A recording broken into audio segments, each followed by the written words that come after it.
নমস্কার। আমরা সুপ্রিম কোর্টে এসেছি। আজকের আপনারা জানেন যে 22 লক্ষ চাকরি প্রার্থী পরীক্ষার্থীর ওএমআর এর মিরর ইমেজের কপি স্কুল সার্ভিস কমিশনের কাছে আছে, দেয়নি। রাজ্য সরকারের কাছে আছে, পাবলিক ডোমেইনে প্রকাশ করেনি। সিবিআই এর কাছে আছে। আমরা এখন সেই 22 লক্ষ ওএমআর শিট প্রকাশের দাবিতে সুপ্রিম কোর্টে মামলা লড়ার জন্য এসেছি। আগামীকালের মধ্যে 10টার মধ্যে আশা করছি আপনারা ডায়েরি নম্বর পেয়ে যাবেন। আমরা সেই মামলার জন্য জোয়ারটা শক্ত করে, মনে অনেক দুঃখ থাকলেও, অনেক কষ্ট থাকলেও আমরা এই মামলা লড়ার জন্য কিন্তু এখনো আমরা সেই কাজটা করছি। এবং যারা দুর্নীতির সুবিধা পেয়ে চাকরি নিল অর্থাৎ অযোগ্য, আর কারা দুর্নীতির সুবিধা পেল না অর্থাৎ যারা যোগ্য, সেই সুস্পষ্ট তালিকা এই ওএমআর এর মিরর ইমেজের কপি প্রকাশ হলেই আপনারা জানতে পারবেন।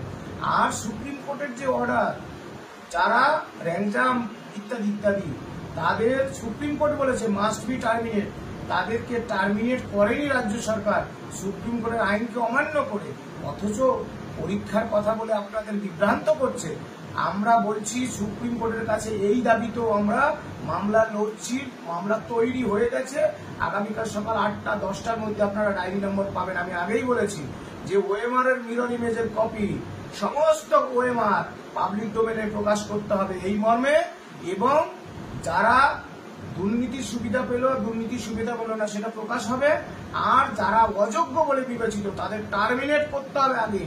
আর সুপ্রিম কোর্টে আমরা সেই মর্মে মামলা লড়তে যাব।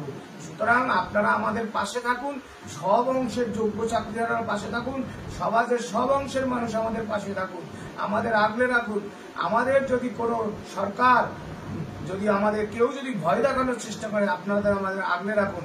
আর পরিশেষে বলবো, আমাদের যদি এই মামলায় কেন আমরা বলতে চাই মুখ্যমন্ত্রী, কারণ এতদিন সময় পাওয়ার পরেও ওএমআর শিটের মিরর ইমেজের কপি পাবলিক ডোমেইনে প্রকাশ করতে তার অনীহা, কারণ এখানে দুর্নীতি একেবারে পরিষ্কার হয়ে যাবে।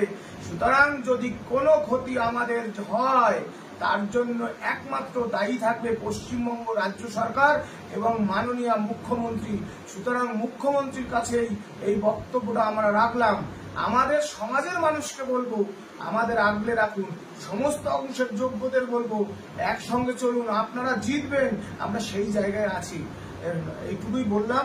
নমস্কার। সারাদিনের ক্লান্তিও রয়েছে, সবাই পাশে থাকুন, আমাদের পাশে থাকুন, এইটুকুই অনুরোধ করবো।